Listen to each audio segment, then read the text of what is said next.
CC camera লাগে, এই CC ক্যামেরার ভিতরে কিন্তু বাজান ছবি উঠে যায়। কিন্তু বাবা সিসি ক্যামেরাকে ভয় করি আমরা, কিন্তু আপনার আমার সঙ্গে দুটি ফেরেশতা সম্মানিত লেখক মহোদয় রয়ে গেছে, ওই ফেরেশতা কি একটা বার ভয় করা যায় না রে ভাই?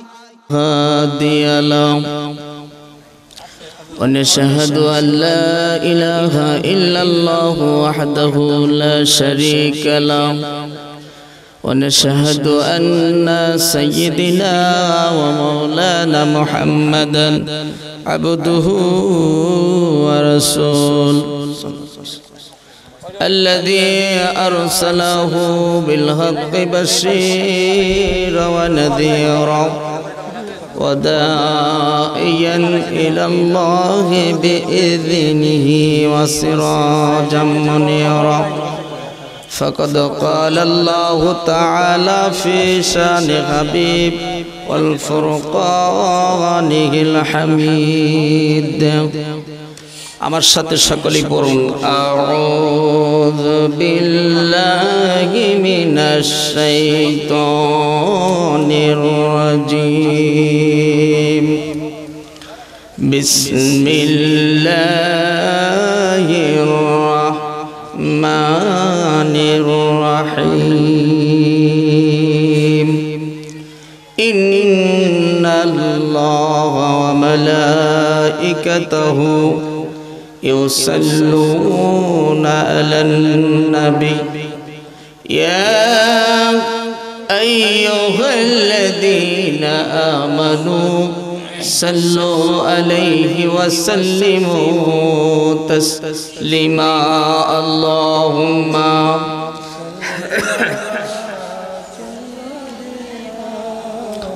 مولانا محمد وعلى آله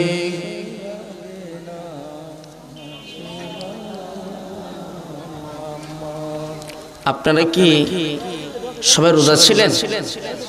রাসূলের সাথে মামলা মোকদ্দমা আছে? তাহলে দরুদ শরীফ পড়তে গিয়ে এত দুর্বল কেন? মুসলমান জবান দিয়েছেন কে? একটা আওয়াজ দিতে হবে। জবান দিয়েছেন কে? কণ্ঠ দিয়েছেন কে? জবান যদি আল্লাহ দিয়ে থাকেন, কণ্ঠ যদি আল্লাহ তাআলা যদি দিয়ে থাকেন, সে আল্লাহ তাআলার কথাগুলি বলবেন জবান ছেড়ে দিয়ে উচ্চ আওয়াজে পড়ুন আল্লাহুম্মা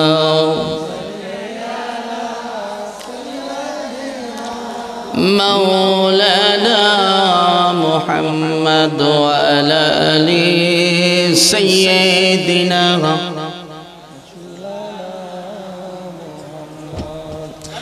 আফন আফন করারে মন আপন তোমার কেহই নয় শরীরের আপন পোশাক খুলে রেখে সাদা কাফন পরাইবেন আল্লাহুম্মা আওয়াজ দিয়ে পড়ুন وعلى آل سيدنا একটু জিকির করুন লা ইলাহা আর জোরে লা ইলাহা ইল্লাল্লাহ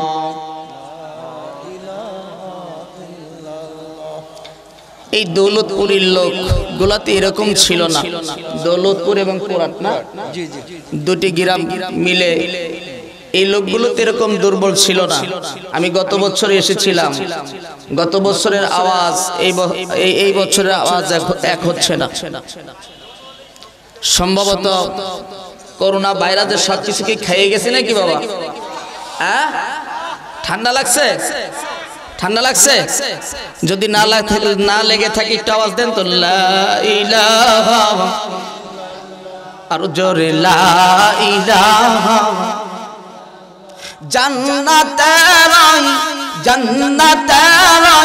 হরি নরি আল্লাহ নামের পাগল পারা লা ইলাহা আর জোরে লা ইলাহা লা ইলাহা ইল্লাল্লাহ লা ইলাহা লা ইলাহা ইল্লাল্লাহু মুহাম্মাদুর রাসূলুল্লাহ। সকলেই পড়ুন সাল্লাল্লাহু আলাইহি ওয়াসাল্লাম। মুআজ্জাজ মুহতারাম, পাবনা জেলার অন্তর্গত পাবনা জেলার সাতিয়া থানার অন্তর্গত দৌলতপুর পোরাট কেন্দ্রীয় কবরস্থান কর্তৃক আয়োজিত কোরআনের মাহফিলের সম্মানিত অভিজ্ঞ সভাপতি সাহেব, সম্মানিত অতিথিবৃন্দ এবং প্রধান আকর্ষণ সহ সকলকেই আন্তরিক শুভেচ্ছা এবং সালাম। আসসালামু আলাইকুম ওয়া রাহমাতুল্লাহ। আল্লাহ তাআলার দরবারে লাখো কোটি শুকরিয়া আদায় করছি যে আল্লাহ তাআলা আমাদের সকলকে হায়াতে বেঁচে রেখেছেন, এ পর্যন্ত সুস্থ রেখেছেন। শুকরিয়া আদায় করব কার? মুসলমান আওয়াজ দিতে হবে, শুকরিয়া আদায় করব কার? সকলে উচ্চ আওয়াজে পড়ুন আলহামদুলিল্লাহ। আর একটু জোরে হবে না? মাঠ লোক সংখ্যা যদি কম হয় কিন্তু আওয়াজে সেটা প্রমাণ করতেছে না। আপনারা যদি সব যদি মেধা হয়ে যান, তার মানে সকলেই যদি আওয়াজটা কমাই ফেলেন, তাহলে আওয়াজ বদরের প্রান্তরে সাহাবীদের আওয়াজ আর আপনাদের আওয়াজ এক হওয়ার দরকার আছে না নেই? যদি বদরের প্রান্তরের সাহাবীদের যদি তাকবীরের আওয়াজ যদি হয় আর আপনাদের আওয়াজ, সাহাবীদের আওয়াজ আর আপনাদের আওয়াজ কি এক? হ্যাঁ, এক। তাহলে এক করতে গেলে একটু আওয়াজটা বাড়াইতে হবে। আপনারা আলোচনা শুরু করার পূর্বে এরকম যদি অবস্থা হয় তাহলে তো আলোচনা করা হবে না।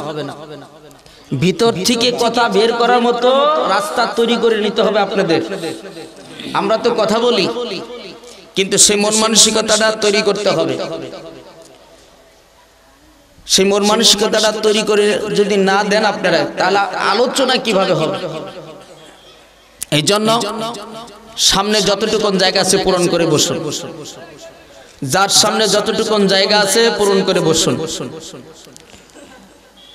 এই কথা বারবার বলাবেন না, যেহেতু গোটা বাংলাদেশ এবং ওপার বাংলা ভারত যেখানেই যাই কথা গোপন করার মতো অবস্থা নেই। কথাগুলো রেকর্ডিং হয়ে যায়, ভিডিও হয়ে যায়। এই কথাগুলো আপনারা গোটা বিশ্বের লোকগুলো দেখতে পায়। আমি এই জন্য অনুরোধ করছি আপনাদেরকে, ফাঁকা জায়গাগুলো পূরণ করে বসুন, আর একজন ভাইকে বসার জন্য সুযোগ করে দিন। সেই মাহবুদের দরবারে করোনা ভাইরাস থেকে যে আল্লাহ তাআলা হেফাজত করেছেন, যে আল্লাহ তাআলা সুস্থ করেছেন, যে আল্লাহ তাআলা আপনাকে আমাকে সুস্থ করে জান্নাতের বাগিচার মধ্যে বসাই দিয়েছেন, সেই মাহবুদের দরবারে সমস্ত আওয়াজ উচ্ছ্বাস করে দিয়ে মনের আতাশ বাতাস মুখরতি করে আল্লাহ তাআলার দরবারে কালেমাতুল শুকর আদায় করে সকলেই পড়ি আলহামদুলিল্লাহ। আর একটু জোরে পড়ি আলহামদুলিল্লাহ। অতঃপর দরুদ ও সালাম বর্ষিত হোক যিনি উম্মতের কান্ডার মহর রহমতের ভান্ডার, যার সৃষ্টি না করলে আল্লাহ তাবারক ওয়া তাআলা কুল কায়নাত সৃষ্টি করতেন না। শুধু তাই নয়, আমরা যে মানুষ রূপে জন্ম নিয়েছি এটাও হতে পারত যে আল্লাহ তাআলা সৃষ্টি করেছেন। সৃষ্টি শ্রেষ্ঠ যে মানুষ হিসেবে আল্লাহ তাআলা আমাদেরকে আখ্যায়িত করেছেন, সেই মহান মানবের প্রতি ভক্তি পড়ে চরিত্র নিয়ে সকলেই প্রাণ বলে একটিবার পড়ে নেই সাল্লাল্লাহু আলাইহি ওয়াসাল্লাম। সম্মানিত সতী সমাজ, কথা বলতেই হবে, কিন্তু কথা বলার মতো পরিবেশ তৈরি করতে হবে আপনাদের। কথা কি বুঝতে পেরেছেন? কথা বলার পরিবেশ যদি তৈরি করে না দেন তাহলে কথা বলতে পারবো না। তার আগে আলোচনা শুরু করার আগেই আমি আপনাদেরকে আগে থেকে একটা ঘোষণা দিতে চাই। যারা কোরআনের মাহফিলে এসেছেন, এই কোরআনের মাহফিলে আসার পরে বাদ মাগরিব থেকে আলোচনা শুনলেন, ইশার পরে আমার পূর্বে যিনি আলোচনা করতেছিলেন হযরত মাওলানা মুহাম্মদ আনিসুর রহমান সাহেব দামাত বারকাতুল আলিয়া, আল্লাহ রাব্বুল আলামিন তার কণ্ঠকে প্রশস্ত করে দেন, আমিন বলেন। এবং দিনের খাদিম হিসেবে কবুল করেন, জোরে কোন আমিন। উত্তম মাকাম পর্যন্ত পৌঁছায় দেন, জোরে কোন আমিন। এরপরে আমার মাথার মুকুট, মাথার তাজ দক্ষিণবঙ্গের মধ্যে অন্যতম একজন আমাদের মাতার তাজ হযরত হযরত মাওলানা মুহাম্মদ মাহতাবউদ্দিন সাহেব দামাত বারকাতুল আলিয়া, আল্লাহ পাক হুজুরকে হায়াতে তয়্যিবা সিহাতি কুল্লিয়া দান করেন, সকলে পড়ি আমিন। আল্লাহ তাবারক ওয়া তাআলা তার হায়াতের ভিতরে বরকত দান করেন, সকলে পড়ে নিচ্ছি আমিন। আসেন আব্বা জানেরা, একটু তাকবীরের আওয়াজ হবে। বিয়ের তো আছেন কারা কারা, একটু হাত তোলেন তো ভাই। বিয়ের তো আছেন কারা কারা, বিয়ের তো বিবাহ করেছেন যারা, হাত তোলেন। বাস হাত নাবান। অবিবাহিত কারা আছেন একটু হাত তোলেন। অবিবাহিত, তাহলে অবিবাহিত সংখ্যা একটু কম, অনেক কম না? তাহলে সব বিবাহিতই। আমি তো বিবাহের পথে পড়ে গেছি ভাই, কথা বুঝতে পারছেন? তা যাই হোক, একটু তাকবীরের আওয়াজ দিতে চাই। বিবাহিতরা তাকবীর দিবার আগে, অবিবাহিত তাকবীর দিবেন পরে। বিবাহিতদের আওয়াজ ঠিক আছে কিনা একটু টেস্ট করতে চাই, কথা বুঝতে পেরেছেন? সকলে একটু তাকবীর আওয়াজ দেন। নারী লিল্লাহি তাকবীর, লিল্লাহি তাকবীর। অবিবাহিতরা দিবেন লিল্লাহি তাকবীর। অবিবাহিতের সংখ্যা কম, এজন্য তাকবীর আওয়াজ কম হয়েছে।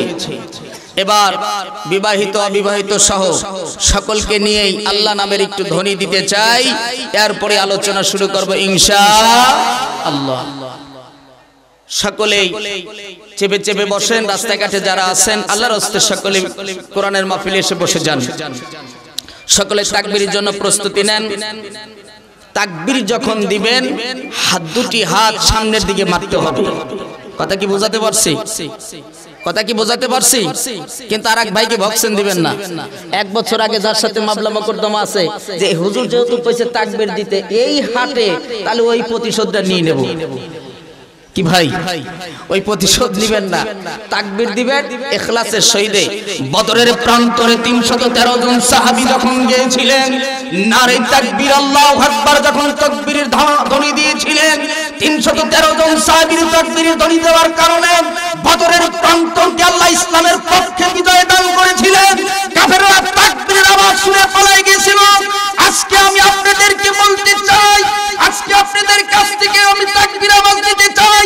বদরের প্রান্তরে সাহাবীদের সঙ্গে একমত হতে পারবো না, এক তাকবীর আওয়াজ হবে না, কিন্তু আজকে তাকবীরের আওয়াজ দিয়ে একসাথে আমরা তাকবীর আওয়াজ দিয়ে বদরের প্রান্তরে সাহাবীরা যে তাকবীর দিয়েছিল, ওই তাকবীরের সাথে তাকে একত্রিত করে আল্লাহ পাক কবুল করুন, করে আমিন। নারে তাকবীর, লিল্লাহি তাকবীর। আল কোরআনের আলম, আল হাদিসের আলম, কোরআন হাদিস জাগালেন, গান বাজনা জাগালেন। লিল্লাহি তাকবীর। তাকবীর দিলাম কার? তাকবীর দিয়েছি কার? শুকরিয়া আদায় করব কার? কঠিন মুসিবতের ভিতরে পড়ে গেলে স্মরণ করব কার? সুখের থাকলে, সুখে থাকলে কার স্মরণ করব? মুসলমান কাকে স্মরণ করবে? আজকে যারা কোরআনের মাহফিলে আসছেন, এখানে কয় দল? কথা বলেন, কয় দল? ভালো করে বুঝে বলেন, কয় দল? বুঝে বলছেন তো? বুঝে বলছেন তো? হ্যাঁ, বলতে হবে। দল এখানে কয়টা? একটা দল হলো হিজবুল্লাহ, আর একটা দল হিজবুল শয়তান। দল কয়টা? দল কয়টা? দল মত নির্বিশেষে আজকের কোরআনের মাহফিল থেকে দল হবে কয়টা? দল হবে কয়টা? একটা দলের কথাই হবে, আমার মন গড়া কোনো কথা হবে না। কথা হবে কোথা থেকে? আর একটু জোরে বলেন। এই কোরআনের কথা বলতে গেলে, এই কোরআনের কথা বলতে গেলে আমার বিরুদ্ধেও যেতে পারে। এই কোরআনের কথা বলতে গেলে সভাপতি সাহেবের বিরুদ্ধেও যেতে পারে। এই কোরআনের কথা বলতে গেলে সরকারের বিরুদ্ধেও যেতে পারে। এই কথা বলতে গেলে বামপন্থীদের বিরুদ্ধে যেতে পারে। কোরআনের কথা বলতে গেলে ডানপন্থীরা বামপন্থীদের আঘাত লাগবে। কোরআনের কথা বলতে গেলে মানুষের ঈমান তাজা হবে। জোরে বলুন, ঈমান কি হবে? ঈমান কি হবে? তাজা হবে। এই কোরআন মানুষকে হিদায়াত পথ দেখায় না জাহান্নামের পথ দেখায়? এবার আসেন কোরআন থেকে আমরা আলোচনা করতে চাই। তাহলে কোরআনের সাথে আমাদের সম্পর্ক ঠিক আছে কিনা এবার আমরা সকলেই আওয়াজ করে পড়ি। আউযু বিল্লাহ বিসমিল্লাহির রহমানির ইয়া আইয়ুহাল্লাযীনা আমানু তাকুল্লাহ হাক্কা তুকাতিহি ওয়া লা তামুতুন্না ইল্লা ওয়া আনতুম মুসলিমুন। এই কথাটা কার? আল্লাহ তাআলা বলছেন ইয়া আইয়ুহাল্লাযীনা আমানু, হে ঈমানদারেরা, বিশ্বাসীরা, যারা ঈমান নিয়ে আসছে এবং কিতাব সমূহকে বিশ্বাস করে, ফেরেশতাগণকে বিশ্বাস করে, নবীগণদের উপর বিশ্বাস করে, কিয়ামতকে বিশ্বাস করে, এই বিশ্বাসীদেরকে আল্লাহ তাআলা বলছেন, আল্লাহ তাআলা বললেন ভয় করো। কি করো? ভয় করার কথা কেন বললেন? কথাটা ভালো করে সাচ্চা বেরেনে বুঝতে হবে মুসলমান। ভয় করো। এখন আসেন এই ভয়টা আমরা কেমন ভাবে করলাম? আল্লাহ তাআলা এই কথাটা কেন বললেন? বান্দা তুমি ভয় করো। এরপরে আল্লাহ তাআলা আবার বললেন হাক্কা তুকাতিহি, ভয় করার মতো ভয় করো। এই কথাটা কার? এই কথাটা কেন বললেন? প্রশ্ন। কোরআন কারীমের ভিতরে আল্লাহ তাআলা ঈমানদার বললেন, আবার বিশ্বাসী বলে যখন ডাক দিলেন, এরপরে আল্লাহ তাআলা বলছেন তোমরা ভয় করো। খানা খাইতে বসে খাওয়ার মতো খাও, বলে না? খানা খাইতে বসে খাওয়ার মতো খাও, বিপরীত শব্দগুলা। কিন্তু আল্লাহ তাআলা বলতেই পারতেন ভয় করো, এরপরে আবার বললেন কেন ভয় করার মতো ভয় করো? কাকে? আজকে দেখেন এই আয়াত নিয়ে আলোচনা হবে আমরা কেমন ভয় করি। যে লোকটা বলল, আপনারা একসাথে হাত তুলে বলেন আমরা হিজবুল্লাহর দল। জোরে বলেন কোন দল? আল্লাহর দল। কোন দল? আল্লাহর দল যারা করে তারা কি সালাতুল ফজরের নামাজ না পড়ে কি কোরআনের মাহফিলে আসতে পারে? কথা বলতে হবে মুসলমান, চুপ মেরে গেলে হবে না। আমার আমার আমার বাপ দাদার গল্প এনে করতেছি না। গল্পটা কার? এই কথাটা কার? তাহলে যে লোকটা আল্লাহকে ভয় করে, আল্লাহ বলছে ভয় করার মতো ভয় করো। তাহলে ভয় করার মতো যদি ভয় করতাম তাহলে সালাতুল ফজরের নামাজ আমরা কি বাদ দিতে পারতাম? ওজনে কম দিতে পারতাম? আল ঠেলাঠেলি করতে পারতাম? কথা বলে না কেন? ওজনে কম দিতে পারতাম? মানুষকে ধোকা দিতে পারতাম? মানুষকে সম্মুখের থেকে টাকা আপনার কলমের ঘাও দিয়ে নিতে পারতাম? এগুলো কোন দল? এটা আল্লাহর দল? এটা কোন দল? এখন আসেন বাজান, এতক্ষণ বললেন আপনারা সকলেই বলছেন আল্লাহর দল। এখন যারা এই কাজগুলি করে তারা কোন দল করে? হ্যাঁ, এই মুহূর্তে না বললেন যারা এখানে বসে আছেন তারা কি কাম করেন না? কথা কন না কে? মিথ্যে কথা বলেন না, আল ঠেলেন না, ওজনে কম দেন না, সুদ খান না, ঘুষ খান না, তাহলে ভয় করেন কেমন করে? তা আল্লাহ তো ঈমানদারকে বলছেন, ঈমানদারকে সচেতন করেছে ভয় করার মতো ভয় করো। কিন্তু ভয় করতে গিয়ে আল্লাহ তাআলার কে এমন ভয় করেছি, এখন 5 কেজি সরিষা বানিয়ে ফেলছি হলো 3.5 কেজি সরিষা দিয়ে 5 কেজি সরিষা 4.5 কেজি মেপে দিয়ে দিছি, ভাই 6 কেজি আছে।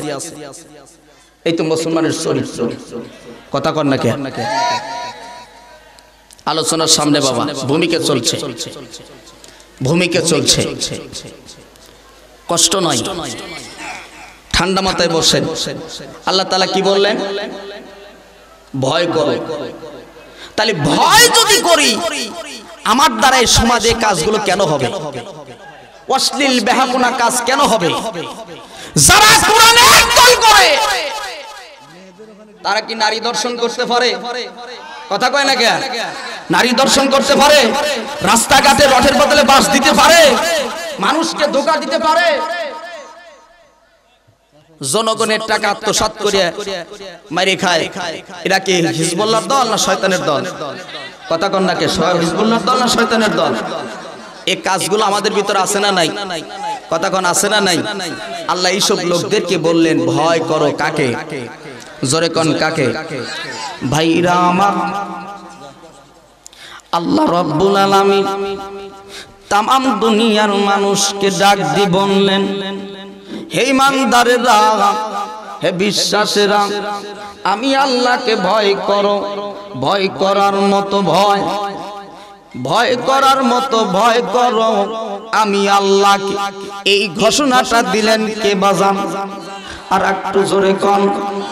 আল্লাহ তাআলা বললেন, আল্লাহ রাব্বুল আলামিন तमाम পৃথিবীর মানুষকে জানায়া দিলেন, আমি আল্লাহকে যদি তোমরা ভয় করার মতো ভয় করো তাহলে দুনিয়ার জিন্দেগিতে তোমাদের উপর মামলা হবে, তোমাদের উপর মকদ্দমা হবে, তোমাদের উপর হুমকি আসবে, তোমাদের উপর ধমকি আসবে, তোমাদেরকে ফাঁসির কাস্টে পর্যন্ত ঝুলা লাগবে।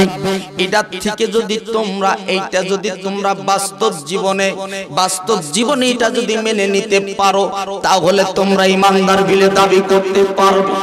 আর এইটা যতক্ষণ আমি মেনে নেব না বাজান রে, এইটা যতক্ষণ পর্যন্ত মেনে নেব না, ওই যে নিজেরই জান বাঁচানো ফরজ মনে করে ওই যে 20 টাকা দিছে, 40 খানা টাকা দিছে, ওই টাকার বিনিময়ে সব কিছু আমি ছেড়ে দিলাম। এক নম্বর মুনাফিক মার্কা মুসলমান। কথা কোন ঠিক কিনা রে ভাই? আমার বাজানেরা লক্ষ্য করে শোনা লাগবে। আল্লাহ রাব্বুল আলামিন ডাক দিয়ে বলতেছেন, ইয়া আইয়ুহাল্লাযীনা আমানু তাকুল্লাহা হাক্কা তুকাতিহি ওয়া লা তামুতুন্না। কতক্ষণ পর্যন্ত তোমরা মুসলমান বলে দাবি করতে পারবে না, কমপ্লিট মুসলমান বলে দাবি করতে পারবে না। মুসলমানের ভিতরে যে গুণাবলীগুলো আমার আল্লাহর পক্ষ থেকে নবীজির ভিতরে দিয়েছেন, নবীজির জীবন আদর্শ যেগুলো আমার নবীজির ভিতরে দিয়েছে, নবীর ভিতরে যে জীবন আদর্শগুলি রয়ে গেছে, ওই জীবন আদর্শের থেকে সাহাবীরা আদর্শ গ্রহণ করেছে, তাবেঈন গ্রহণ করেছে, খোলাফা রাশিদিন গ্রহণ করেছেন। এইভাবে বাজান রে কোরআন এবং হাদিসের মাধ্যম দিয়ে দলিল পর্যায়ে এসে গেছে। এই দলিল হিসাবে বাজান আলেমেরা মানতে গিয়ে আজকে ফাঁসির কাস্টে ঝুলে। কথা কোন ঠিক কিনা রে ভাই? কোরআনের হক কথা বলতে গিয়ে আজকে বাজান রে আমার দেশের আলেমদেরকে ফাঁসির কাস্টে ঝুলায়। কথা বলেন ঠিক কিনা রে ভাই? কোরআনের সঠিক কথা সঠিক দাওয়াত দেওয়ার কারণে আজকে ফাঁসির ভয় দেখায় আমাদেরকে। কথা বলেন ঠিক কিনা রে ভাই? বাজান রে এই বাংলাদেশে কত থিয়েটার হলো, কত যাত্রা থিয়েটার হলো, আজ পর্যন্ত একটা বারও কিন্তু সেখানে বাধা বিঘ্ন তৈরি হলো না, কিন্তু কোরআনের মাহফিলে 44 জারি হয়। কথা বলো ঠিক কিনা রে মুসলমান? ও মুসলমান, বাস্তব একটা উদাহরণ আপনি দৃষ্টান্ত দিয়ে যাব। ভারতবর্ষের থেকে তোমরা শিক্ষা নিয়ে নাও। হিন্দুস্তানের জমিন বাজান রে, হিন্দুস্তানের জমিনে হাজার হাজার প্রোগ্রাম ওইখানে হয়, প্রত্যেক দিন এমন কোনো দিন নাই কোরআনের তাফসীর হয় না। কিন্তু আজ পর্যন্ত 3টে বছর আমি 2016 সালের থেকে ভারতে প্রোগ্রাম করি, আজ পর্যন্ত একটা প্রোগ্রামে আমার কিন্তু বাধা বিঘ্ন তৈরি হয় নাই। কিন্তু বাংলাদেশে 95% মুসলমান ভাইরা আমার, কিন্তু এই কোরআনের কথা বলতে যা সরাসরি স্লিপ লেগে দেওয়া হয়, সরাসরি ডাইরেক্ট বলে দেয় হুজুর এই বিষয়ে কথা বলবেন না। এই কথাটা আমার বাবার কথা না, আল্লাহর কথা। জোরে কোন কার কথা? আল্লাহর কথা। যদি আল্লাহ যদি এই কথাগুলো যদি কোরআনের ভিতরে বলে থাকে তাহলে মানতে তোমার ব্যথায় গেল। আল্লাহ নিষেধ করলেন অশ্লীল বেহায়াপনা যত কাজ আছে তার থেকে ফারেক হওয়া লাগবে, সমাজের ভিতরে ভালো ভালো কাজ করা লাগবে। আল্লাহ তাআলা বলেন অতক্ষণ পর্যন্ত মুসলমান হতে পারবে না। এই মুসলমান দাবি করতে গেলে বাজান রে একটা কথা মনে রাখবেন, যখন আপনার উপর কোরআনের হক কথা বলার কারণে যখন আপনি সঠিক কথা বলবেন, কোরআনের হক কথা যখন আপনি বলতে যাবেন, আপনার বিরুদ্ধে যতক্ষণ পর্যন্ত বাধা বিঘ্ন তৈরি না হবে অতক্ষণ পর্যন্ত আপনি ইমানদার বলে দাবি করতে পারবেন না। যখন বাধা আসবে তখনই আপনি বুঝতে পারবেন ইমানের বীজ অঙ্কুরিত হচ্ছে। জোরে কোন সুবহানাল্লাহ। আর একটু জোরে বলা যাবে না সুবহানাল্লাহ? আল্লাহ তাআলা বললেন তাহলে মুসলমান না হয়ে মাটির কবরে যাওয়া নিষেধ। এই পাশে হলো কবরস্থান বাজার, এই কবরের ভিতরে আল্লাহ তাআলার পক্ষ থেকে প্রশ্ন করা হবে মার রব্বুকা মান দীনুকা মান নাবিয়ুকা। এই প্রশ্নগুলো আছে না নাই? জোরে কোন আছে না নাই? এই প্রশ্নগুলো যখন আপনাকে আমাকে করবে, আর শুধু আলেমদেরই করবে না, আমার এই সভাপতি সাহেব, সেক্রেটারি সাহেব, সভাপতি সাহেব যারা এখানে উপস্থিত আছেন তাদেরকে এগুলো করবে না নাকি আপনাদের বাদ রাখবে? তাহলে এই প্রশ্নের সম্মুখে সবারই কিন্তু হওয়া লাগবে। যদি প্রশ্নের সম্মুখে হওয়া লাগে বাজানলে, তাহলে ভালো হওয়ার দরকার আছে না নাই?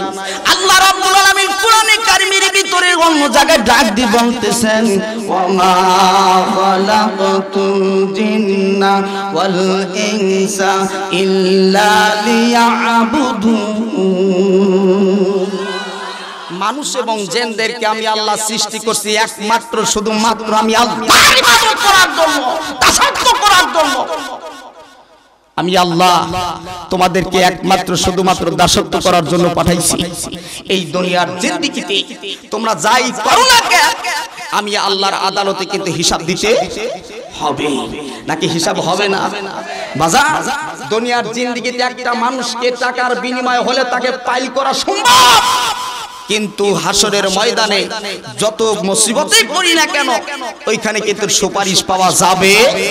জোরে কোন যাবে? কিন্তু হ্যাঁ, সুপারিশ পাওয়া যাইতে পারে, সম্ভব। আজকের কোরআনের মাহফিল, জোরে কোন সুবহানাল্লাহ। কেন প্রশ্ন আসতে পারে, হুজুর কোরআনের মাহফিলের কথা কেন বললেন? যেখানে আপনি বসেছেন কিয়ামতের ময়দানে এই জায়গার মাটি আপনার পক্ষে সাক্ষ্য দিবে, বলবে আল্লাহ এই আল্লাহর বান্দা, আপনার যে বান্দাটা, এই বান্দাটা কোরআনের মাহফিলে এসে কোরআন শুনছিল, শোনার কারণে এই লোকটা এখানে মারা গেছে। আল্লাহ না করে যদি মৃত্যু হয়ে যায়, এই লোকটাই জালসা আসার কারণে নাজাতের ওসিলা হিসেবে বেঁচে যাবে। কথা কোন সুবহানাল্লাহ। আর জোরে বলা কথা বলতে হবে, জোরে কথা বলতে হবে। আসসালামু আলাইকুম। মহিলা মহাবন্ধুকে আমি অনুরোধ করছি, সামনে জায়গা আছে, পিছনে অনেক মহিলা দাঁড়িয়ে আছে, আপনারা অনুগ্রহ করে সামনের পক্ষে আগিয়ে বসেন, পিছনের মহিলাদের বসার সুযোগ করে দেন। গরম পানি চাইছিলাম। আলোচনা চলবে না বন্ধ হবে? আলোচনা চলবে না বন্ধ হবে? মুসলমান আসেন, আল্লাহ তাআলা কিসের জন্য পাঠা দিয়েছেন? কথা বলেন, কিসের জন্য? ইবাদতের জন্য। কিসের জন্য? ইবাদতের জন্য পাঠাইছে। যত ভালো ভালো কাজ আছে করো, এই হুকুমটা কার? যত খারাপ কাজ আছে বাদ দাও, এই হুকুমটা কার? এখন আপনার বিবেকের কাছে আমার প্রশ্ন, আমি হাতের দ্বারা, পায়ের দ্বারা, চোখের দ্বারা, কানের দ্বারা যতগুলোই খারাপ কাজ করি না কেন, এটার হিসাব দেওয়া লাগবে কিনা? কথা বলে, হিসাব দেওয়া লাগবে কিনা? ভাইরা আমার, আল্লাহর আদালতে কিন্তু হিসাব দেওয়া লাগবে। আল্লাহ কিন্তু আপনার আমার হিসাব আল্লাহর আদালতে নিয়ে নেবে। সুলসিরা হিসাব কিন্তু আল্লাহর আদালতে দেওয়া লাগবে। ও মুসলমান, আল্লাহ রাব্বুল আলামিন কোরআনে হাকিমের ভিতরে বলে আল্লাযী খালাকাল মাউতা ওয়াল হায়াতা লিয়াবলু আইয়ুকুম আহসানু আমালা। জোরে কোন সুবহানাল্লাহ। আল্লাযী খালাকাল মাউতা, আল্লাহ তাআলার পক্ষ থেকে বলছে বান্দা তোমার কিন্তু মওত আছে নাকি নাই? জোরে কোন আছে না নাই? আল্লাহর পক্ষ থেকে বলা হলো বান্দা তোমার কিন্তু মৃত্যু আছে, মৃত্যু থেকে যেখানেই তুমি পালাও না কেন সেখানেই কিন্তু তোমাকে মৃত্যু পাকড়াও করবে, নাকি করবে না? ভাইরা আমার, আল্লাহর আদালতে কিন্তু দাঁড়া হওয়া লাগবে। আল্লাহ তাআলা বলেন বান্দারে তোমার জন্য মৃত্যু কিন্তু অবধারিত। আল্লাহ তাআলা কোরআনুল কারীমের কোরআন মাজিদের ভিতরে বলে আল্লাযী খালাকাল মাউতা ওয়াল হায়াতা, বান্দারে আগে মওতের ঘোষণা দেওয়া হলো, এরপরে তোমার হায়াতের কথা বলা হলো। হায়াত আল্লাহ তাআলা কোন মানুষের 1.5 দিন সময় দিয়েছে, কারো 10 মিনিট, কারো 5 মিনিট, কারো আধা ঘন্টা, 1 ঘন্টা, 2 ঘন্টা, 12 ঘন্টা, 24 ঘন্টা, কারো 30 মাস এবং কারো 5 বছর, 10 বছর, 15 বছর, 20 বছর, কারো 60 বছর, কারো 40 বছর, এইরকম হায়াত পায়। আছে না নাই? বাইরা আমার, এই হায়াত নিয়ে কেন মুসলমান তোমরা দাপট দেখা? এই হায়াত নিয়ে আল্লাহর আদালতে কিন্তু দাঁড়া হওয়া লাগবে মুসলমান। আল্লাহর আদালতে গিয়ে কিন্তু হিসাব দেওয়া লাগবে। আল্লাহ তাআলা বলল বান্দা যেখানে তুমি ঘোরো না কেন, যেখানে তুমি চলাফেরা করো না কেন, সেখানে কিন্তু মৃত্যু অবধারিত রয়ে গেছে। কিন্তু যে হায়াত দিলাম আল্লাহ তাআলা বলছেন হায়াত আলিয়াবুনু আইয়ুকুম আহসানু আমালা, কিছু ভালো ভালো কাজ সমাজের ভিতরে করো। এই কথাটা কার? আর একটু জোরে কোন বাজানে। এই রাস্তাঘাটের ভিতরে কত মানুষ কিন্তু কত পাগলে বেশে লোক দেখা যায়, শরীরটা কত বিক্ষত হয়ে পড়ে রয়ে গেছে। হাজার হাজার মানুষ রাস্তা দিয়ে কিন্তু চলাফেরা করে, কেউ কোনো ব্যক্তি চোখ দিয়ে দেখে, দেখার পরেও কিন্তু তার খবর নেয়। জোরে করলে ও মুসলমান ভাইরা, বর্তমান সমাজের ভিতরে আল্লাহ তাআলা বললেন তোমরা দুনিয়ার জিন্দেগিতে চলতে ফেরতে গিয়ে ভালো ভালো ভালো ভালো কাজ তোমরা করবে। একজন অনাথ ব্যক্তি তার সংসার জীবনটা চলে না, ওই লোকটাকে সহযোগিতা করো, তার পাশে গিয়ে দাঁড়াও। এবং রাস্তাঘাটে অনেক দূরত্ব রাস্তা রয়ে গেছে, একটা বৃক্ষ লাগাই, ওইখানে একটা বৃক্ষ তৈরি করে দাও। রাস্তা অনেক দূরত্ব, মানুষের তৃষ্ণা লেগে যাবে, একটা গাছ লাগায়া দাও, অথবা একটা টিউবওয়েল লাগায়া দাও। এটা হলো সাদগাতুল জারিয়া। জোরে কোন সুবহানাল্লাহ। আল্লাহ তাআলা বলছেন ভালো ভালো কাজ করো। এখন আমার কাছে যদি একজন গরিব মানুষ দিন মজুরি, বাপ তাকে কষ্ট করে, বাপ এবং মা কষ্ট করে তাকে লেখাপড়া করাইছে, এখন আমার এই প্রফেসরের কাছে আসলেন, স্যারের কাছে আসলেন, স্যার আমাকে একটা ছোট চাকরি দেন। এখন উনি দেখলেন সুন্দর করে কাগজপাতি দেখলেন সব অল ক্লিয়ার, ভেজাল নাই, ভেজাল মুক্ত, কিন্তু চাকরি দেওয়া যাবে, কিন্তু লাগবে কি? কথা কয় না কে? কথা কয় না কে? লাগবে কি? তুমি কি লেখাপড়া করে এইগুলা শিখছো? মুসলমান, ওই মুসলমানকে সহযোগিতা করা তোমার কর্তব্য ছিল, এটা তুমি করো নাই। আজকে বর্তমান সমাজে হাজার হাজার ছেলে বেকার অবস্থায় ঘোরে, তাদের একটা চাকরি নাই। বেকার অবস্থায় ঘরে তাকে চাকরি দাও। তুমি যে পজিশনে আছো, তোমার কাছে একটা লোক আসে, সেই পজিশনে তুমি থেকে তাকে সহযোগিতা করো, সাদগাতুল জারিয়া হবে। জোরে কোন সুবহানাল্লাহ। আল্লাহ বলেন ভালো ভালো কাজ করার কথা, কিন্তু আমরা তার উল্টো করছি কিনা ভাই? কথা কন। শুধু তাই না, গরিব মানুষ এমনও গরিব আছে আমার সমাজের ভিতরে, মানুষের কাছে হাত পাততে বড় লজ্জা বোধ হয়, মানুষের কাছে হাত পাততে বড় লজ্জাবোধ হয়, মানুষের কাছে হাত পাততে পারে না। কিন্তু সেই লোকটার পাশে গিয়ে যদি আমি দাঁড়াই যদি লোকটাকে একটু সহযোগিতা করতাম, ওই লোকটা উপকৃত হতো। কথা কোন ঠিক কি রে ভাই? উপকৃত হতো, সেই সাদগাতুল ভালো ভালো কাজ আমরা সমাজের ভিতরে করি না। কথা কোন ঠিক কি রে ভাই? ভাইরা আমার, এবার দৃষ্টান্ত দিয়ে যাচ্ছি বন্ধুরে। আল্লাহ তাআলা কোরআনে কারিমের ভিতরে ডাক দিয়ে বললেন মওত কিন্তু আছে, এরপরে বললেন আল্লাযী খালাকাল মাউতা ওয়াল হায়াতা লিয়াবলু আইয়ুকুম আহসানু আমালা। ভালো ভালো কাজ করবে বান্দা, ভালো ভালো কাজ করলে ফলাফলটা তোমার ভালো আসবে। বাজার বাংলাদেশের ভিতরে বিভিন্ন চোরকে ধরার জন্য সিসি ক্যামেরা লাগে। এই সিসি ক্যামেরার ভিতরে কিন্তু বাজান ছবি উঠে যায়, কিন্তু বাবা সিসি ক্যামেরাকে ভয় করি আমরা, কিন্তু আপনার আমার সঙ্গে দুটি ফেরেশতা সম্মানিত লেখক মহোদয় রয়ে গেছে, ওই ফেরেশতা কি একটা বার ভয় করা যায় না রে ভাই? কথা কন, ভয় কি করা যায় না? যে আমার সম্মানিত দুইজন লেখক মহোদয় রয়ে গেছে, আমার ভালো এবং মন্দ লিখতেছে। কিয়ামতের ময়দানে আল্লাহর আদালতে যখন আপনাকে আমাকে তুলে ধরবে, যখন হিসাব চাবে, হিসাব যদি না দিতে পারি বাজান রে, আপনার শরীরের অঙ্গগুলো আপনার পক্ষে সাক্ষী দিবে, আপনার শরীরের অঙ্গগুলো আপনার বিপক্ষে সাক্ষী দিবে বাজান রে। তখন আর শরীরের মালিক কিন্তু আমি হতে পারি নাই। আমার শরীরের অঙ্গগুলো যদি আমার বিপক্ষে সাক্ষী দেয় তাহলে মুসলমান জাহান্নামে যাওয়া লাগবে, আর যদি আমার অঙ্গগুলি আমার পক্ষে যদি সাক্ষী দেয় তাহলে আমি জান্নাত পাবো। তাহলে আপনার আমার পক্ষে সাক্ষ্য দেওয়ার জন্য দলিল হলো কোরআনুল কারীমের ভিতরে আল্লাহ তাআলা সূরাতুল ইয়াসিনের ভিতরে বলে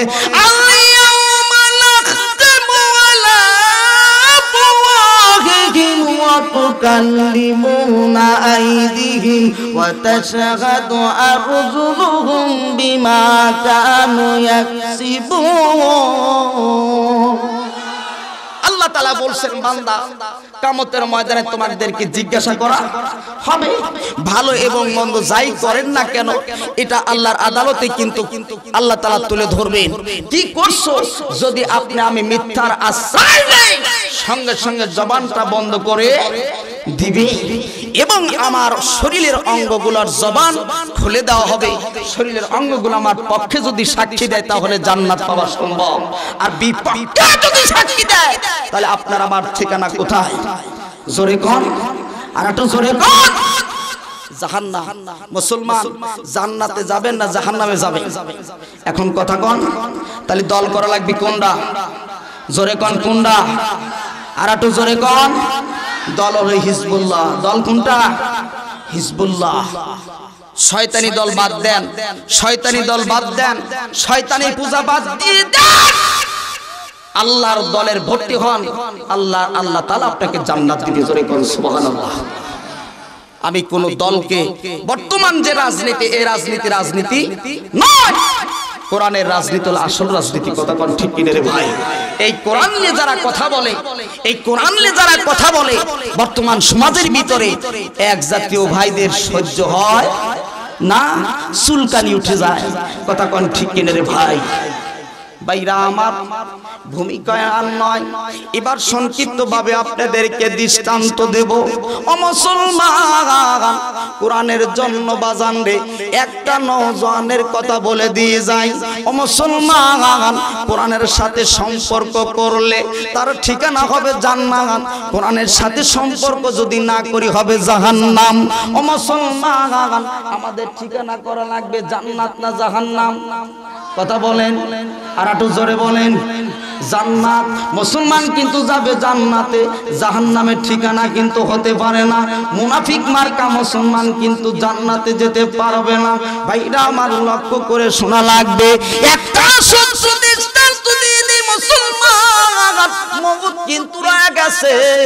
আমি আপনাদের খেদমতে বলেছি, আল্লাহ তাআলা এই দুনিয়ার জিন্দেগি থেকে যারা দুনিয়ার থেকে বিদায় হয়ে যাবে, হওয়ার সঙ্গে সঙ্গে কবরে রেখে একটা দোয়া পড়া হয়। এই দোয়াটা কি দোয়া পড়া হয় জানেন নাকি ভাই? জোরে কোন, জানেন কিনা? কি দোয়া পড়া হয়? কথা কয় না। মাটি দেওয়ার দোয়া, মিনহা, জোরে কোন, অফিহা, অমিনহা নুখরিজুকুম তারাতা উখরা, এই মাটির থেকে তোমাকে আল্লাহ তাআলা সৃষ্টি করেছেন, আবার মাটির সঙ্গে মিশাই দিবে, আবার এই মাটির থেকেই জীবিত করবেন। এই ঘোষণাটা কার? তাহলে এই দলিলটা যদি বাস্তবতা, যদি দলিলটা আপনি মেনে নেন, তাহলে হিসাব হবে কিনা? কথা কোন, হিসাব হবে কিনা? মওতের নিয়ে কি চিন্তা! আম্মা জান খাদিজাতুল কুবরা রাদিয়াল্লাহু তাআলা আনহা, যিনি আমাদের আম্মা, হুজুরি পাক সাল্লাল্লাহু আলাইহি সাল্লাম হুজরার ভিতরে ঘুমন্ত অবস্থায় আছেন। গভীর রজনীতে আম্মা জান খাদিজাতুল কুবরা রাদিয়াল্লাহু তাআলা আনহা উঠে রাসূলের পায়ের সাইডে তিনি দাঁড়ায়, রাসূলের পায়ের সুন্দর করে অন্ধকার রজনী রাসূলের পা মোবারকের সঙ্গে পাটা একটু জিহ্বা বের করে রাসূলের জিহ্বাটা, রাসূলের পা মোবারকে খাদিজাতুল কুবরা জিহ্বা বের করে চাটতেছে। হঠাৎ করে হুজুরি পাক সাল্লাল্লাহু আলাইহি সাল্লাম দেখলেন ব্যাপার একটু ঠান্ডা ঠান্ডা লাগে। হুজুর একটু মুসুর ছেড়ে উঠলেন, ওঠার পরে দেখলেন যে আম্মা জান খাদিজাতুল কুবরা রাদিয়াল্লাহু তাআলা আনহা পাশে বসে বসে কান্না করতেছে, চোখের পানি অঝর নয়নে ছেড়ে দিয়ে কাঁদতেছে। খাদিজা, তোমার কি হয়েছে? আল্লাহ রাসূল জিজ্ঞাসা করলেন, সাদাকতা ইয়া রাসূলুল্লাহি সাল্লাল্লাহু আলাইহি ওয়াসাল্লাম, হুজুর আমি মৃত্যুর নিত্য চিন্তা করলাম যে মৃত্যু কত বড় না কঠিন। এই মৃত্যু যদি একবার আমাকে পাকড়াও করে, এই মৃত্যু থেকে আমি কি বাঁচবো? আমার ভয় লাগে। কি লাগে? জোরে কোন, কি লাগে? ভয় লাগে। আল্লাহ রাসূল বললেন, খাদিজা ভয় করো না, ঈমানদারদের জন্য তোহফাতুল মুমিনিন মাউত হাদিস। রাসূল বলেন, ঈমানদারের জন্য আল্লাহর পক্ষ থেকে ঈমানদারের জন্য মৃত্যুটা উপহার দিছি। জোরে কোন সুবহানাল্লাহ। আম্মা জান খাদিজা রাদিয়াল্লাহু তাআলা আনহাকে বললেন যে মৃত্যুটা যখন চলে আসবে তুমি অনুভব করতে পারবে না, মাসুম বাচ্চা যেরকম দোলনায় ঘুমিয়ে যায় ওরকম ঘুমিয়ে যাবে। সুবহানাল্লাহ। বাইরা আমার খাদিজাতুল কুবরা চোখের পানি শ্রী বুক ভিজায়া দেন। ইয়া রাসূলুল্লাহ, ইয়া হাবিবাল্লাহ, হুজুর আপনার কাছে একটা কথা বলতে চাই। মৃত্যুর যে যন্ত্রণা, মৃত্যুর যে কষ্ট আমি সহ্য করতে পারবো না। হুজুর আপনার কাছে একটা দাবি করব, হুজুর আপনার কাছে একটা দাবি করব, আপনি তো আমার দাবিটা পূরণ করবেন কিনা? ইয়া রাসূলুল্লাহ, ইয়া হাবিবাল্লাহ, হুজুরের সম্মুখে যখন আসলেন আল্লাহ নবী ডাক দিয়ে বললেন, খাদিজাতুল কুবরা বলো তুমি কি বলতে চাও, তুমি বলো। যেদিন আমি পর্দা টানাবো, ওই দিন পর যেদিন আমি পর্দা টানি দুনিয়ার থেকে আমার রূহটা বের হয়ে যাবে, আমার খাঁচার থেকে পাখিটা যেদিন উড়ে যাবে, ইয়া রাসূলুল্লাহ, ইয়া হাবিবাল্লাহ, আপনার শরীরের চাদর মুবারক দিয়া আমাকে কাফন করবেন। ইয়া রাসূলুল্লাহ, ইয়া হাবিবাল্লাহ। দ্বিতীয় নম্বর কাজ হলো আপনি কবরের এই ভিতরে একটু গড়াগড়ি দিবেন। তিন নম্বর কাজ হলো আপনি কবরের জবাবটা দিয়ে দিবেন। আল্লাহ বলেন, খাদিজা, আল্লাহ যদি আমাকে তোমার আগে যদি মৃত্যু না হয়, তাহলে আমি নবীজি তোমার ওয়াদাগুলো পূরণ করব। জোরে কোন সুবহানাল্লাহ। এখানে একটা জিনিস শিক্ষণীয় বিষয় আছে বাবা, একটা জিনিস শিক্ষণীয় বিষয়, এটা শেখার বিষয় আছে। সেটা হলো এই, আল্লাহর নবী বললেন, খাদিজা আপনার আগে যদি আমার মৃত্যু না হয়, তাহলে মৃত্যুর ব্যাপারে আমার নবী জানে কিনা? কথা বলেন না কেন? মৃত্যু কবে আসবে এটাকে আমার নবী জানেন? যদি জানতেন তাহলে বলতেন, খাদিজা শুনে রাখেন, আপনি আমার আগে মৃত্যু হয়ে যাবে। আপনার যে কথাগুলি বললেন এই কথাগুলোই পঙ্কনে পঙ্কনে পালন করব। কিন্তু নবীজি যে কথাটা বলেন এই কথার দ্বারাই বোঝা যায় মৃত্যু কখন আসবে এটা আমার নবীজি জানে না। জোরে কোন মারহাবা। এই কথার দ্বারাই বোঝা যায় যে মৃত্যু কখন আসবে কেউ কি জানে? কথা কোন জানে? কোন সময় আসবে রে ভাই। একবার যদি আজরাইল ধরে ঘুরে তাকানোর ক্ষমতা আছে। এই সামান্য সময় এবং সামান্য জিন্দেগি নিয়ে এত দাপট, এত গাদ্দারি, এত গরম আছে কোথা থেকে? আবার এমনও কথা বলে আগামীকাল তোরে দেখায় দেব। এত গরম আসে কোথা থেকে তোমার? আল্লাহ তাআলা বলেন বান্দা মাকারুল্লাহ ওয়াল্লাহু খায়রুল মাকিরিন, আমি আল্লাহ চাইতে বেশি মক্কর তুমি জানো না। আমি আল্লাহ যে মক্কর জানি, একটা মক্কর যদি দেখা দেয় তার বাস্তবতা হলো করোনা ভাইরাস। কথা কয় না কে? করোনা ভাইরাস যারা সমাজের ভিতরে দেখা যাইতো আমাদের চাইতে সব দিক দিয়ে স্মার্ট, সেই লোকগুলো কিন্তু করোনা ভাইরাস ধরছে। আপনার কাছে যায় না যে গেলিপের মাস্টার সাহেবের কাছে গেলিপের করোনা ধরে যাবে, মুসাফাই করে নাই, sorry sorry sorry sorry. Corona virus যদি আমার মৃত্যু থাকে তাহলে অবশ্যই হবে, আর যদি মৃত্যু না থাকে হবে না কি ভাই? আল্লাহ তাআলা দেখাই দিলেন যে দেখ, টাকা পয়সা ধন সম্পদ থাকলে হয় না, ঈমানটা নসিবে থাকার মতো কপাল লাগে। কথা কোন ঠিক কি রে ভাই? এই বর্তমান এই বছরে করোনা ভাইরাসে আপনার আপন ছেলে, আপন মেয়ে, আপনার আপন স্ত্রী আপনার থেকে অনেক দূরে তারা বসে আছে। কেন? আপনাকে টাকা পয়সা কম দেয় নাই, ইজ্জত আপনাকে কম দেয় নাই। যখন আপনার করোনা ভাইরাস ঢুকছে আপনার কাছে আর কেউ আসে? আপনি তো জিন্দা। আল্লাহ তাআলা দেখা দিলেন যে জিন্দা অবস্থায় তোকে পরীক্ষা করে দেখাই দিলেন, এরপরে কি তোর লজ্জা হয় না? এরপরে কি তোর ভয় লাগে না? আল্লাহ তাআলা বললেন ইন্না আযাবা রাব্বিকা শাদীদ। আল্লাহ তাআলা বললেন যে শাস্তিটা অত্যন্ত ভয়াবহ হবে। কিন্তু বান্দা যাই করো রহস্যে করো, বেশি গাদ্দারি করো না। এই কথাটা কার?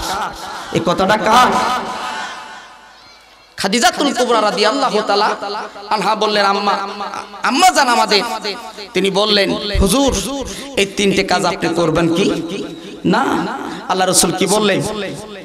যে আপনার আগে যদি আমি মৃত্যু হয়ে যাই তাহলে এটা এই দাবিটা পূরণ করতে পারবো না, আর আপনার আমার আগে যদি আপনার মৃত্যু হয়ে যায় আমি ওয়াদা দিলাম এই তিনটি কাজ আমি পালন করব। জোরে বলুন সুবহানাল্লাহ।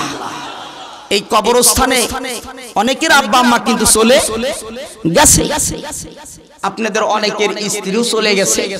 কোনদিন কি আপনার স্ত্রীকে আপনাকে বলছিল যে স্বামী আমাকে কবরস্থ করে দিয়ে আমার কবরের পাশে 10টা মিনিট একটু একা একা দাঁড়ায় থাকবে? একা একা দাঁড়ায় থাকবেন? থাকবে না পালাবে? কথা কয় না কে? থাকবেন না পালাবেন? যে আমি যদি থাকি, যদি আমার একটা বার যদি টানি ধরে 12:30 বেজে যাবে। কথা কোন ঠিক কিনে বাজান? এই জায়গাটা অত্যন্ত কঠিন জায়গা। এই জায়গাটা যদি আপনি আল্লাহর পক্ষ থেকে যদি আপনাকে হিসাব নেয়, মা রব্বুকা, আপনার রব কে? আমার দিনুকা, তোমার দিন কে? আমার নাবিউকা, তোমার নাবি কি? এই তিনটে সলজব যদি আপনার সুন্দরভাবে যদি সচ্ছল ভাষায় যদি দিতে পারেন, তাহলে আপনার কবরে পাস, হাসরে পাস, মিজানে পাস, সিরাতে পাস। জোরে বলুন সুবহানাল্লাহ। প্রথম গাছ হলো কবর। সেই কবর থেকে যদি আপনি না বাঁচেন, আপনার বাঁচার মতো কায়দা আছে? কথা কোন? সেকেন্ড ফাইনাল, প্রথম যখন পরীক্ষা নেয়, ফাইনাল পরীক্ষায় যদি আপনার ফেল করেন, তাহলে আপনার ফাইনাল টেস্ট পরীক্ষা যদি ফেল করেন, তাহলে ফাইনাল পরীক্ষা কি পরীক্ষা দিবেন? এই জন্য পরীক্ষার যে প্রশ্নগুলা আউট আগে করে দিছে, এটা গোপন রাখে নাই। একজন মুহাদ্দিস হোক, একজন মুফতি হোক, একজন হক্কানি আলেম হোক, অথবা একজন প্রেসিডেন্ট হোক, সে যদি আল্লাহ বলা হয়, তাকওয়া বিরু যদি হয়, মৃত্যুর সময় তার কালেমা নসিব হবে। জোরে বলুন সুবহানাল্লাহ। যদি তা কবিরও যদি না হয়, শুধু মানুষকে দেখানোর মতো যদি হয়, মানুষকে দেখায় যে আমি হয়ে গেছে একটা কি হয়ে গেছি, এটা যদি মনে করে মৃত্যুর সময় কালেমা নসিব হবে, কথা কয় না কে, কালেমা নসিব হবে না। যত বড়ই আমি জ্ঞানীমান লোক হই না কেন, কিন্তু বাজার বর্তমান সময় কিছু পীর সাহেব বের হইছে, বন্ড পীর, আপনার বন্ড পীর বের হইছে। ওনারা ধ্যানে বসে কিছুক্ষণ বসে থেকে হাত করে ওঠে, এর ব্যাপার কি? যেই চিৎকার উঠছে তো কি হইছে, কাবা শরীফে কুত্তা ঢুকছে সেদিকে যাচ্ছে। আর মুরিদ যেগুলো আছে ভাই, মুরিদ যেগুলো আছে চিন্তা করছে সর্বনাশ, বাবা তো কম নয়, উনি কাবা শরীফের খবর রাখে, বাবা তো কম না। পীর সাহেবকে দাওয়াত দিছে মুরিদ, হুজুর আমার বাসায় আপনি দাওয়াত দেন, দাওয়াত নিছে। এবার আসলেন, আসার পরে কই মাছ সুন্দর করে ভাইজে ভাতের তলার ভিতরে দিয়ে দিছে। পীর সাহেব ভাত নারে গালে দেয় না, ভাত নারে গালে দেয় না। এখন বলতেছে কি ব্যাপার হুজুর, খানা খাচ্ছেন না কেন? বা আব্বা খানা খাচ্ছেন না কেন? বাবা খানা খান না কেন? ভাত খাবো, তরকারি কই? মুরিদের স্ত্রী বলতেছে ঠিক আছে দাঁড়ান আমি আসতেছি, বড় একটা জাটা নিয়ে। হুজুরে কোন কি নিয়ে? কেমন পীর হইছে? এই দেশে বসে তুমি কাবা শরীফের পুত্র খেদাও, ভাতের তলার ভিতরে কই মাছ দিছি তুমি টের পাও না? হাসির খোরাক দেই নাই, এখান থেকে শিক্ষা বের করতে হবে মুসলমান। কবরের ভিতরে কি সলজব হবে মুসলমান? প্রশ্ন আবট করে দিছে। এরপরে কি তোমার ভয় লাগে না যে কবরের ভিতরে কি সব তোমার কি হিসাব দেওয়া লাগবে? প্রশ্ন আবট করলেও এই কিতাবটা মুখস্থ রাখলেই চলবে না, এই অনুযায়ী জীবন যাপন করতে হবে। না করলে আপনার আমার জীবনটা হেলায়, জীবনটা শেষ হয়ে যাবে। কথা বলুন ঠিক কিনা? বাইরামা এবার নবীজির সম্মুখে ডাক দি বলতেছেন, ইয়া রাসূলুল্লাহ, ইয়া হাবিবাল্লাহ, আমি যখন মৃত্যুবরণ করব, মৃত্যুর ঘরে ঢুলে পড়ব, এই তিনটা কাজ আপনি করবেন। বাজান রে, বর্তমান সমাজে, আমার বর্তমান সমাজের ভিতরে যারা পুরুষ আছে তাদের 3 টুকরা কাপড় দেওয়া হয়। কয় টুকরা কাপড়? যারা মেয়ে আছে তাদেরকে 5 টুকরা কাপড় দেওয়া হয়।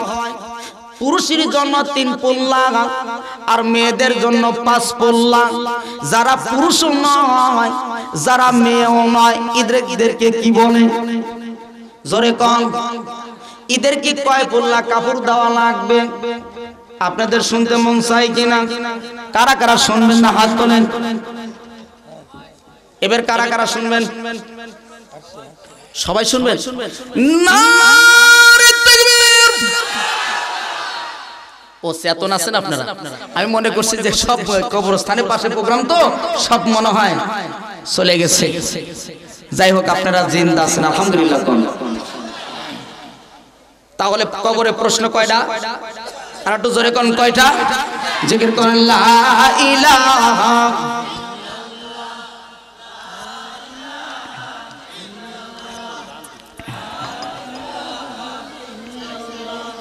লা ইলাহা ইল্লাল্লাহু মুহাম্মাদুর রাসূলুল্লাহ। সকলেই পড়ে নিয়েছি সাল্লাল্লাহু আলাইহি ওয়াসাল্লাম। ভাইরা আমার, আর বেশি আপনাদের খেদমতে বেশি কষ্ট দেব না, লক্ষ্য করে শোনা লাগবে আমার আব্বা জানেরা। আম্মা জান খাদিজাতুল কুবরা রাদিয়াল্লাহু তাআলা আনহার শরীরটা কেমনে যে কেমন যেন অসুস্থ হয়। আল্লাহ নবী ডাক দিয়ে বললেন, খাদিজা। খাদিজার সঙ্গে নবীজির কেমন ভালোবাসা ছিলেন, আমরা কেমন ভালোবাসা ভালোবাসা করি বাবা, নবীজির জীবন আদর্শ থেকে শিক্ষা নেওয়া লাগবে বাবা। ও পর্দার আম্মা জানেরা লক্ষ্য করে শুনে রেখে দেন, আল্লাহর নবীজি কেমন দুর্দিনের হলো বন্ধু ছিল খাদিজাতুল কুবরা, আর শুভ দিনের বন্ধুরা ছিলেন আর 10টা স্ত্রী। কথা কোন ঠিক কিনা রে ভাই? আমার আব্বা জানেরা লক্ষ্য করে শুনে রেখে দেন, কথায় কথা বেড়ে যায়। একদিনকের কথা বলতেছি বাজান রে, আল্লাহর হাবিব সাল্লাল্লাহু আলাইহি ওয়াসাল্লাম দিন দুনিয়া বাদশা নবীজির জন্য আম্মা জান আয়েশা সিদ্দিকা রাদিয়াল্লাহু তাআলা আনহা হাম্মামখানার ভিতরে ঢুকলেন, গোসলখানার ভিতরে ঢুকিয়া নবীজির জন্য গোসলের জন্য পানি উঠায়া দিয়েছেন। পানি উঠায়া দেওয়ার পর ভালোবাসা কারে করে বন্ধু খাদিজাতুল কুবরার আলোচনা এখানে একটু মনে রাখা লাগবে। সব আলোচনায় কিন্তু ফিনিশিং দেব, আপু জানে লক্ষ্য করে শোনা লাগবে। ইভান নবীজির গোসলের জন্য যখন হাম্মামখানার ভিতরে ঢুকে যায়, ঢুকার পর আল্লাহর নবীজি যখন ছোট একটা চকি পারানো হয়ে গেছে, এই চকির উপর আল্লাহর নবীজি যখন বসেছে, বসার পরে আম্মা জান আয়েশা সিদ্দিকা রাদিয়াল্লাহু তাআলা আনহা আল্লাহর নবীজির চেহারা মোবারকের বাজানে পানি ঢেলে দিয়েছে। কিছুক্ষণ পর দেখা যায় পানির সাথে কেমন যেন রক্ত ভেসে ভেসে আসতেছে। জিজ্ঞাসা করে আয়েশা রে, পানির সাথে কেমন যেন রক্ত বের হয়ে আসতেছে। আল্লাহর নবী প্রশ্ন করলেন, আয়েশা ও আয়েশা তোমার কি কোনো সমস্যা হয়েছে কিনা? আম্মা জান আয়েশা সিদ্দিকা রাদিয়াল্লাহু তাআলা আনহা ডাক দিবেন, ইয়া রাসূলুল্লাহ। পর্দার মা বলে লক্ষ্য করে শুনে রেখে দেন, আল্লাহর নবীকে কেমন করে আম্মা জানেরা নবীজির খেদমত করতেন, আর বর্তমান আম্মা জানেরা স্বামীর খেদমত কেমন ভাবে করেন। স্বামীর খেদমতের দ্বারাই কিন্তু জান্নাত পাওয়া যাবে, আর স্বামীর খেদমতের দ্বারাই আবার দেখা যাবে জাহান্নামে চলে যাবে। কিভাবে বাবা? সোনার আব্বা জানেন লক্ষ্য করে শুনে রেখে দেন, সে তার দৃষ্টান্ত দিয়ে দেব। সোনার আব্বু জানেরা নবীজির জীবন আদর্শ আমাদের ভিতরে যদি থাকতো তাহলে আমাদের জীবনটা পরিবর্তন হয়ে যাইতো। নবীজির জীবন আদর্শ আমাদের ভিতরে নাই, যার কারণে আমাদের নসিবটা খারাপ হয়ে গেছে। কথা কোন ঠিক কিনা রে ভাই? কেমন নসিবটা খারাপ হয়ে গেছে তার একটু দৃষ্টান্ত দেই, তাহলে বোঝা যাবে। কথা কোন ঠিক কিনা রে ভাই? যদি স্ত্রীকে ডাক দিয়ে বলা যায়, স্ত্রীকে ডাক দিয়ে যদি বলেন আব্দুল্লাহর আম্মা, ও আব্দুল্লাহর আম্মা শরীরটা অসুস্থ, একটু শরীর একটু টিপায়া দেন। আব্দুল্লাহর মা কোবানি আব্দুল্লাহর আম্মা ডাক দিয়ে কয়, আমার শরীর আপনার চেয়ে বেশি খারাপ হইছে, আপনি যদি একটু খেজমত করলেন আমার একটু উপকার হইতো। আছে না নাই? জোরে কোন আছে না নাই? ও বন্ধু মন আমার নবী জীবন ভাঙা পরিশ্রম করে আসার পর আল্লাহর নবী যখন নবীজি স্ত্রীদের হুজরার মোবারকের ভিতরে যখন ঢুকে যেতেন, ঢোকার সঙ্গে সঙ্গে আল্লাহ নবীজির চেহারা মোবারকের উপর তেল মাখানো, আল্লাহ নবীজির চেহারাটা সুন্দর করে টিপে দেওয়া। আম্মা জানেরা নবীজির খেদমত করতেন, কিন্তু সাদামাটা জীবন তারা কাটায়া দিতেন। কখনো আমার নবীজি ডাক দিয়ে বললেন, স্ত্রীদের সম্মুখে একদিন ডাক দিয়ে বলতেছেন, 11 জন স্ত্রী নবীজির ডাক দিয়ে বললেন, বিবি কোনদেরকে ডাক দিয়ে বলতেছেন, বিবিরা আমি নবীজি আপনাদের সঙ্গে কেমন ব্যবহার করি, আমার আচার ব্যবহারে আপনারা কষ্ট পান কিনা? স্ত্রীরা ডাইরেক্ট আমার নবীজির জন্য কেমন করে সুপ্রিম পাওয়ারের দায়িত্ব কেমন করে তিনি নবীজি আমার সুপ্রিম পাওয়ারের দায়িত্ব তিনি কেমন করে সুপ্রিম পাওয়ারের দায়িত্ব কেমন করে তিনি পালন করে সাহাবা জানেরা। তারপরে নবীজির স্ত্রীরা ডাক দিয়ে বলতেছেন, সাদাকতা ইয়া রাসূলুল্লাহ, ইয়া হাবিবাল্লাহ, পেট ভরে যদি খানা না খাই, শরীরে পোশাকটা যদি আমাদের যদি কম যদি হয়, ইয়া রাসূলুল্লাহ, ইয়া হাবিবাল্লাহ, আপনার সুবহান মর্যাদা এবং আপনার ভালোবাসা আমরা মুগ্ধ আছি। জোরে কোন সুবহানাল্লাহ, আর জোরে জোরে কোন সুবহানাল্লাহ।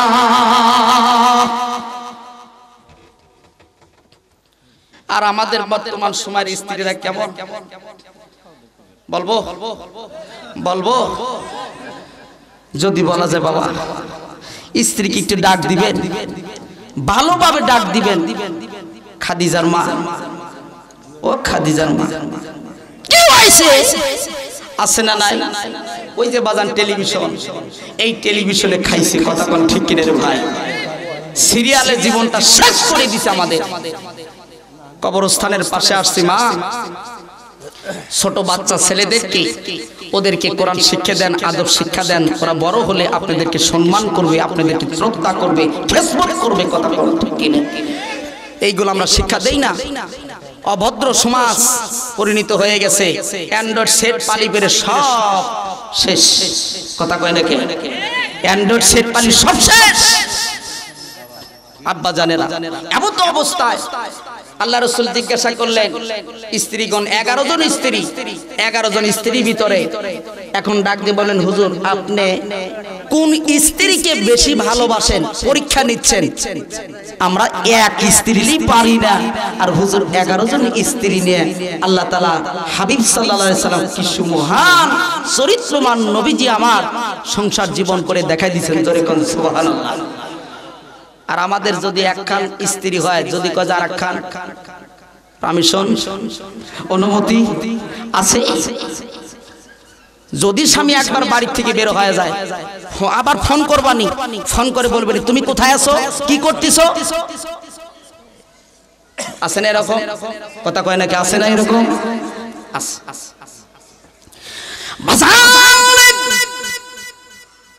আল্লাহ নবীদের স্ত্রীদের ভিতরে পরীক্ষা নিয়ে হলো কেমন নবীজি স্ত্রীগণদেরকে ভালোবাসে। প্রশ্ন করলেন, হুজুর আপনি কোন স্ত্রীকে বেশি ভালোবাসেন? এই প্রশ্নটা যখন করা হলো, এই প্রশ্নটা করার সঙ্গে সঙ্গে আমার বন্ধুগণ আল্লাহর নবীজি বলেন, আমি 11 জন স্ত্রীকে সমানভাবে ভালোবাসি। সুবহানাল্লাহ। এরপরে বলেন, না হুজুর আপনি যে কথাটা বলছেন, না না না এই কথার সাথে একমত হলাম না। আপনি যে কোনো স্ত্রীকে বেশি একটু হলেও বেশি ভালোবাসেন।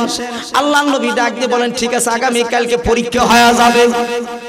মসজিদ থেকে আগে আসবেন, আসার পরে যে স্ত্রীর ঘরের ভিতরে খেজুর আগে পাঠায়া দিবে, হাদিয়া দিবে, ওই স্ত্রীকে রাসূল আমার বেশি ভালোবাসেন। আল্লাহ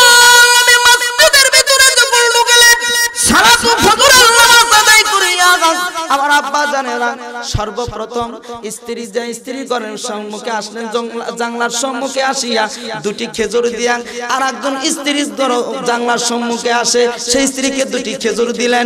আর একজন স্ত্রী জানলার সম্মুখে এসে সেই স্ত্রীকে দুটি খেজুর দিলেন। 11 জন স্ত্রীকে দুটি দুটি করে খেজুর দিয়ে দিলেন। এবার দেওয়ার পরে পরের দিন সকালবেলা স্ত্রীগণেরা ডাক দিয়ে বলতেছে, হুজুর সম্মুখে ডাক দিয়ে বলতেছেন, আম্মাজান আয়েশা বলেন আমার নবীজি আমাকে বেশি ভালোবাসেন, কেননা আমার নবীজি আমাকে গোপনে দুটি খেজুর দিয়েছে। সুবহানাল্লাহ কওয়া যাবে না?